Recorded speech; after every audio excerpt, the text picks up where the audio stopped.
오늘 하나님의 말씀은 누가복음 2장 21절부터 40절까지 말씀입니다. 오늘 하나님의 말씀 누가복음 2장 21절부터 40절까지 말씀입니다.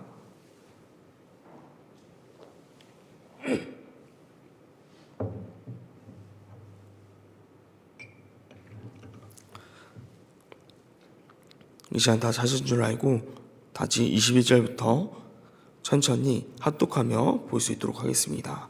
함께 보시겠습니다. 할례할 8일이 되매 그 이름을 예수라 하니 곧 잉태하기 전에 천사가 일컫는 바로라.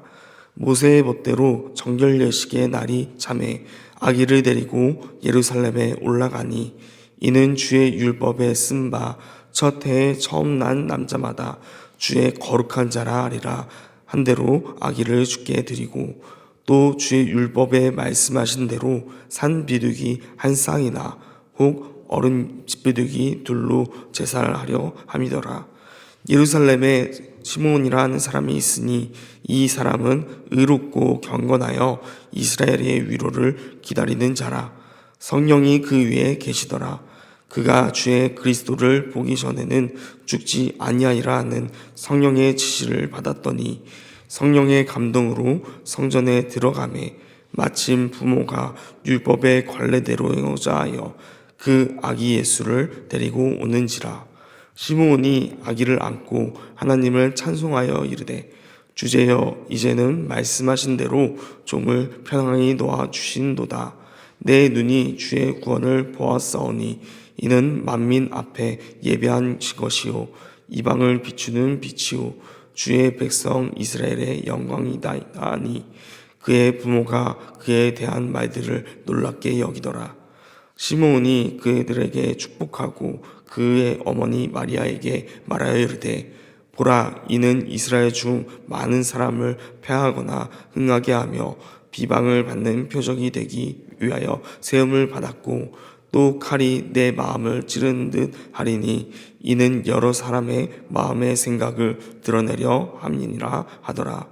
또 아세 지파 바누엘의 딸 안나라 하는 선지자가 있어 나이가 매우 많았더라. 그가 결혼한 후 7해 동안 남편과 함께 살다가 과부가 되고 84세가 되었더라. 이 사람이 성전을 떠나지 아니하고 주야로 금식하며 기도함으로 섬기더니 마침 이때에 나와서 하나님께 감사하고 예루살렘의 속량을 바라는 모든 사람에게 그에 대하여 말하니라. 주의 율법에 따라 모든 일을 마치고 갈릴리로 돌아가 본 동네 나사렛에 이르니라. 아기가 자라며 강하여지고 지혜가 충만하여 하나님의 은혜가 그 위에 있더라. 아멘.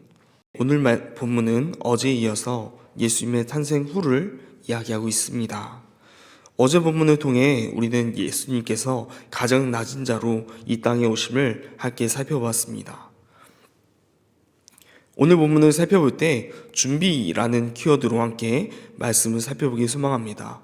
오늘 본문은 가장 높은 곳에서 낮은 곳으로 오신 예수님께서 탄생한 지 8일이 되어 할례와 이름을 정하는 것부터 시작되어집니다. 할례와 이름을 정하는 것은 월요일 본문에서 다루었던 요한과 동일하게 당시 헬레니즘의 영향을 받았을 것으로 예상해 봅니다. 예수님은 난지 8일이 되며 할례를 행하고 그 이름을 예수라 정해집니다. 이것은 마리아에게 천사를 통해 전해진 이름이었습니다. 이렇듯 하나님은 예수님의 구원 사역을 탄생 전부터 시작해서 준비해 오신 분이라는 것입니다. 이에 대한 것으로 예수님의 이름이 예수님으로 정해진 것을 다시 언급하며 시작하며 모든 것이 준비되어 있음을 말하고 있습니다. 계속해서 그 준비됨에 대해서 말하고 있는데 모세의 법, 즉 율법대로 정결 예식의 때가 되어 예루살렘 성전으로 올라갑니다.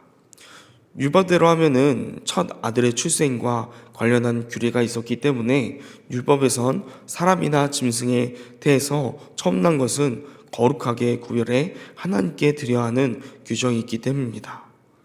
처음 드린다는 것은 곧 전체를 드린과 같기 때문입니다. 그렇다고 드린다고 해서 인신 제사를 말하는 건 아닙니다.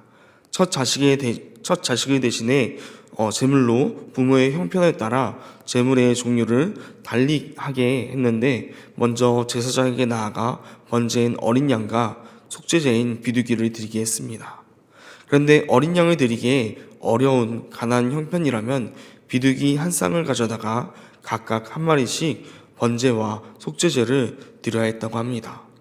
요셉과 마리아가 비둘기 2마리로 나아갔다는 것은 그들의 형편에 대해서도 추측해 볼 수 있는 본문이기도 하고, 또 예수님의 그 어렸을 때 가정 환경이 어떠했는지 알 수 있는 부분이기도 합니다.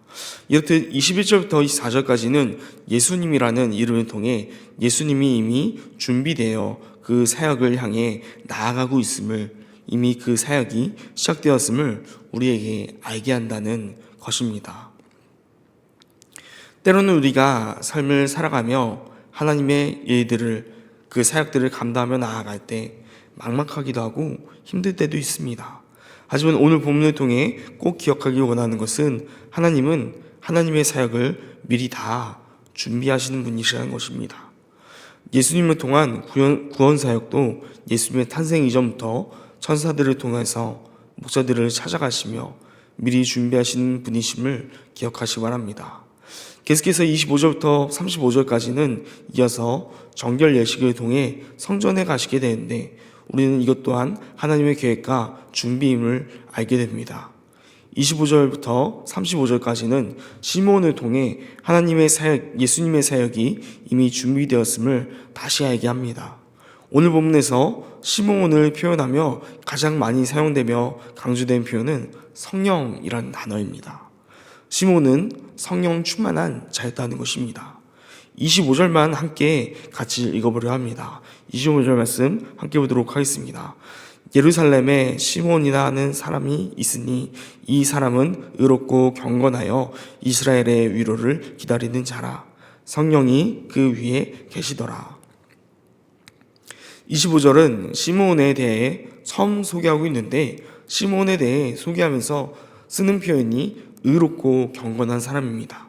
그리고 이스라엘의 위로를 기다리는 자라는 표현입니다. 그리고 마지막으로 성령이 그 위에 계시다는 표현을 하고 있습니다. 오늘 말씀에 시몬을 설명하는데 성령이 총 3번 사용됩니다. 25절, 26절, 27절 사용되는데 시몬이 얼마나 성령 안에 살아갔던 자인지 설명해 주고 있는 것입니다. 우리는 어떠합니까? 우리의 삶도 성령 안에서 살아가고 있습니까? 우리는 삶을 살아갈 때 나를 위해서 살아갑니까? 아니면 하나님을 위한 성령 안에서 삶을 살아가고 있습니까? 우리의 삶도 시몬과 같이 성령 안에서 살아가는 삶이 되시길 간절히 소망합니다. 이어서 시몬은 의롭고 경건한 사람이었음을 말하고 있습니다.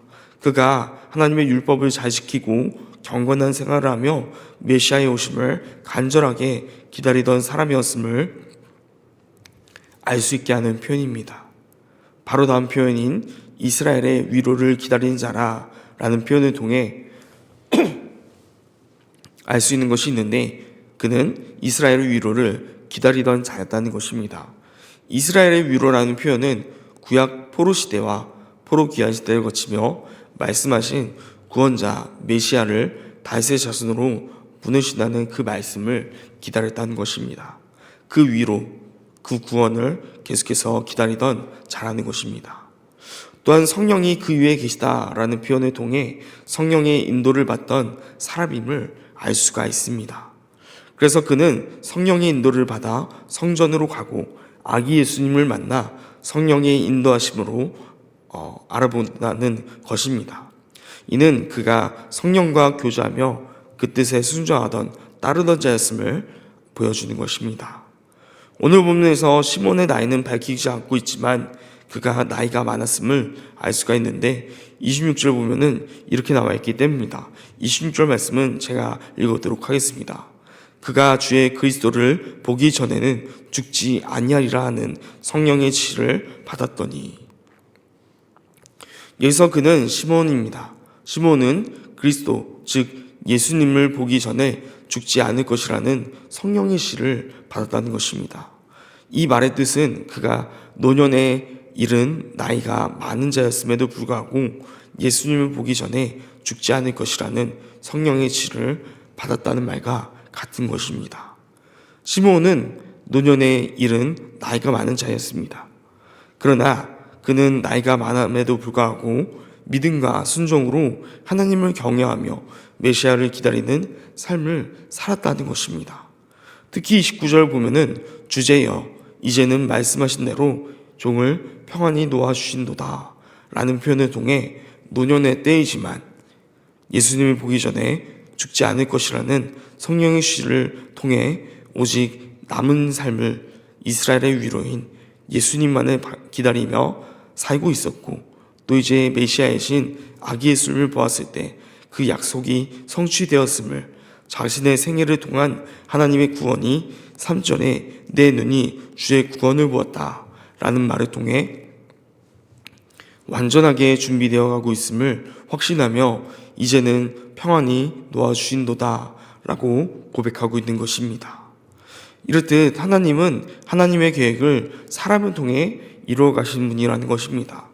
마리아를 통해 예수님께서 탄생하게 하시고, 목자들을 통해 아기 예수님을 경배하게 하십니다. 또 시므온을 통해 구원이 성취됨을 보게 하시며, 또 오늘 말씀의 마지막 단락인 선지자 안나의 이야기를 통하여서 그 구원의 계획을 이루어 가심을 계속해서 살펴볼 수 있는 것입니다. 36절부터 38절까지 선지자 안나를 통해 준비되는 예수님에 대해서 말하고 있습니다. 선지자 안나는 나이가 많아 여선자로서 시몬과 마찬가지로 의롭고 경건한 자였음을 알 수가 있습니다. 37절에 보면은 그는 성전을 떠나지 않고 주야로 금식하였던 자였기 때문입니다. 또한 그는 하나님께 감사하고 이스라엘의 속량을 바라던 모든 자들에게 예수님을 통한 구원을 전하며 예수님의 길, 하나님이 계획하신 그 구원의 길을 준비함에 동참하던 자였다는 것입니다.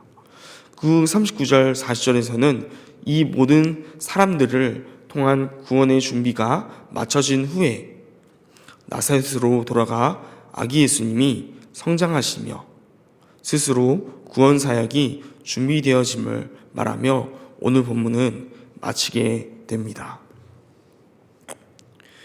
오늘 본문은 전체적으로 예수님의 구원의 사역이 여러 사람들의 통해 준비되고 있음을 살펴볼 수 있었습니다.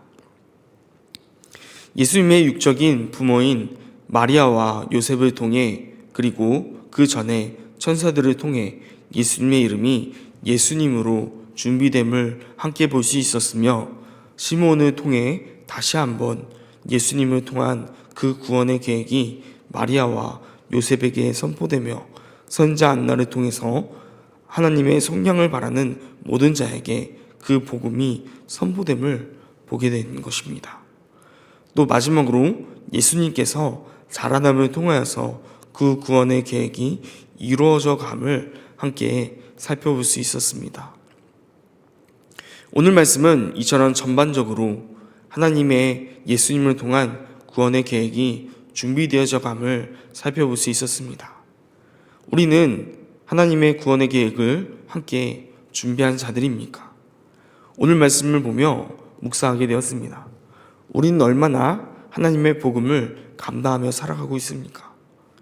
오늘 본문에 등장하는 모든 인물이 하나님의 예수님을 통한 그 구원의 계획을 한 사람 한 사람 모두 감당하고 있음을, 준비하고 있음을 함께 살펴볼 수 있습니다.